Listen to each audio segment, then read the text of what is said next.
ਵਾਹਿਗੁਰੂ ਜੀ ਕਾ ਖਾਲਸਾ ਵਾਹਿਗੁਰੂ ਜੀ ਕੀ ਫਤਿਹ। ਗੁਰੂ ਪਿਆਰੀ ਸਾਧ ਸੰਗਤ ਜੀਓ, ਅੱਜ ਇਸ ਵੀਡੀਓ ਵਿੱਚ ਦਾਸ ਆਪ ਜੀ ਨਾਲ ਸੱਤ ਪੋਹ ਦਾ ਇਤਿਹਾਸ ਆਪ ਜੀ ਨਾਲ ਸਾਂਝਾ ਕਰੇਗਾ।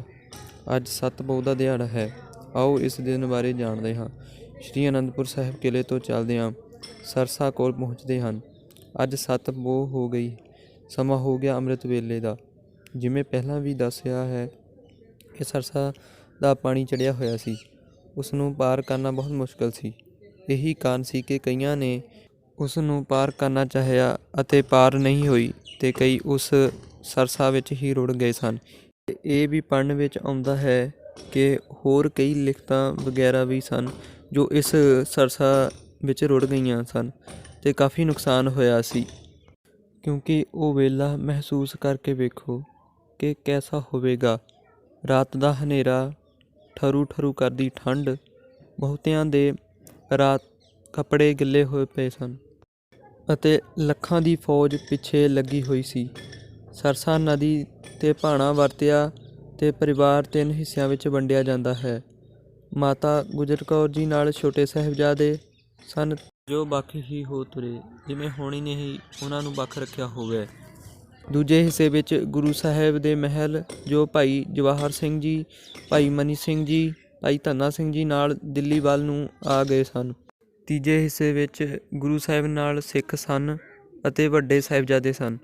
ਅੰਮ੍ਰਿਤ ਵੇਲੇ ਦਾ ਸਮਾਂ ਹੋਇਆ ਅਤੇ ਗੁਰੂ ਸਾਹਿਬ ਜੀ ਨੇ ਉੱਥੇ ਰੁਕਣ ਦਾ ਫੈਸਲਾ ਕੀਤਾ ਅਤੇ ਸਿੰਘਾਂ ਨੂੰ ਆਖਿਆ ਕਿ ਆਸਾ ਦੀ ਵਾਰ ਦੀ ਬਾਣੀ ਦਾ ਗਾਇਨ ਕੀਤਾ ਜਾਵੇ। ਵਿੱਚੋਂ ਸਿੰਘਾਂ ਨੇ ਆਖਿਆ ਕਿ ਗੁਰੂ ਸਾਹਿਬ ਜੀ ਦੁਸ਼ਮਣ ਪਿੱਛੇ ਲੱਗੇ ਹਨ, ਅਸੀਂ ਅੱਗੇ ਜਾ ਕੇ ਕਿਤੇ ਠੀਕ ਟਿਕਾਣਾ ਵੇਖ ਕੇ ਦਰਬਾਰ ਲਾ ਲਵਾਂਗੇ। ਸਤਿਗੁਰੂ ਜੀ ਗੁਰੂ ਸਾਹਿਬ ਆਖਦੇ, ਇਹ ਸਮਾਂ ਉਸ ਕਰਤਾਰ ਦੀ ਯਾਦ ਵਿੱਚ ਜੁੜਨ ਦਾ ਹੈ, ਇੱਥੇ ਹੀ ਦੀਵਾਨ ਸਜਾਵਾਂਗੇ। ਸਿੱਖੋ, ਗੁਰੂ ਪੂਰਾ ਸੀ ਜਿਸ ਕੋਲ ਅਧੂਰੀ ਗੱਲ ਹੀ ਕੋਈ ਨਹੀਂ ਹੁੰਦੀ। ਗੁਰੂ ਸਾਹਿਬ ਜੀ ਨੇ ਅੱਤ ਦੇ ਭਿਆਨਕ ਸਮੇਂ ਵਿੱਚ ਆਸਾ ਦੀ ਵਾਰ ਦਾ ਕੀਰਤਨ ਨਿਤਨੇਮ ਕੀਤਾ। ਬਾਬਾ ਅਜੀਤ ਸਿੰਘ ਜੀ, ਭਾਈ ਜੀਵਨ ਸਿੰਘ ਜੀ ਅਤੇ ਹੋਰ ਮੋਹਰੀ ਸਿੰਘਾਂ ਨੇ ਮੁਗਲ ਫੌਜਾਂ ਅੱਗੇ ਦੀਵਾਰ ਬਣ ਕੇ ਖੜ੍ਹੇ ਸਨ, ਜੰਗ ਕਰਦੇ ਰਹੇ ਸਨ ਅਤੇ ਨਿਤਨੇਮ ਕਰਨ ਦੇ ਲਈ ਕਿੰਨੇ ਹੀ ਸਿੰਘ ਸ਼ਹੀਦ ਹੋ ਗਏ ਸਨ। ਰੰਗਰੇਟੇ ਗੁਰੂ ਕੇ ਬੇਟੇ ਸੱਤ ਪੋਹ ਨੂੰ ਭਾਈ ਜੀਵਨ ਸਿੰਘ ਜੀ ਵੀ ਸ਼ਹੀਦ ਹੋ ਗਏ ਸਨ। ਸੱਤ ਪੋਹ ਸਵੇਰੇ ਜਦੋਂ ਸਰਸਾ 'ਤੇ ਵਿਛੋੜਾ ਹੋਇਆ ਤਾਂ ਸ਼੍ਰੀ ਅਨੰਦਪੁਰ ਸਾਹਿਬ ਕਿਲ੍ਹੇ ਤੋਂ ਚੱਲੀ ਹੋਈ ਬਹੀਰ ਵੱਖ ਵੱਖ ਹੋ ਗਈ ਸੀ। ਗੁਰੂ ਸਾਹਿਬ ਜੀ ਨੇ ਅੱਗੇ ਚੱਲਣਾ ਕੀਤਾ ਅਤੇ ਚੱਲਦਿਆਂ ਚੱਲਦਿਆਂ ਕੋਟਲਾ ਨਿਹੰਗ ਖਾਂ ਦੇ ਕੋਲ ਰੋਪੜ ਪਹੁੰਚੇ ਸਨ।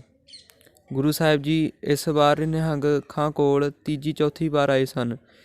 ਇਹ ਮੁਸਲਮਾਨ ਪ੍ਰੇਮੀ ਸੀ ਗੁਰੂ ਸਾਹਿਬ ਦਾ, ਜੋ ਰੋਪੜ ਵਿਖੇ ਜਿੱਥੇ ਗੁਰਦੁਆਰਾ ਸ਼੍ਰੀ ਭੱਠਾ ਸਾਹਿਬ ਸੁਸ਼ੋਭਿਤ ਹੈ, ਇਹ ਨਿਹੰਗ ਖਾਂ ਦਾ ਹੀ ਸੀ। ਇਸ ਭੱਠੇ ਕੋਲ ਹੀ ਇਸ ਨਿਹੰਗ ਖਾਂ ਦਾ ਘਰ ਸੀ ਜਿੱਥੇ ਗੁਰੂ ਸਾਹਿਬ ਪਹੁੰਚਦੇ ਹਨ। ਜਦੋਂ ਇੱਥੇ ਆਏ ਤਾਂ ਭਾਈ ਬਚਿੱਤਰ ਸਿੰਘ ਜੀ ਨਾਲ ਸਨ, ਜੋ ਜੰਗ ਕਰਦਿਆਂ ਜ਼ਖਮੀ ਹੋ ਗਏ ਸਨ। ਗੁਰੂ ਸਾਹਿਬ ਤਾਂ ਸਿੰਘਾਂ ਨਾਲ ਅੱਗੇ ਤੁਰ ਪਏ ਸਨ ਅਤੇ ਬਾਅਦ ਵਿੱਚ ਮੁਗਲ ਸਿਪਾਹੀ ਆਏ ਘਰ 'ਚ ਤਲਾਸ਼ੀ ਲੈਣ ਲਈ। ਸਿਪਾਹੀ ਤਲਾਸ਼ੀ ਕਰਦਿਆਂ ਨਿਹੰਗ ਖਾਂ ਨੂੰ ਪੁੱਛਦੇ ਹਨ, ਇਸ ਕਮਰੇ ਅੰਦਰ ਕੌਣ ਹੈ?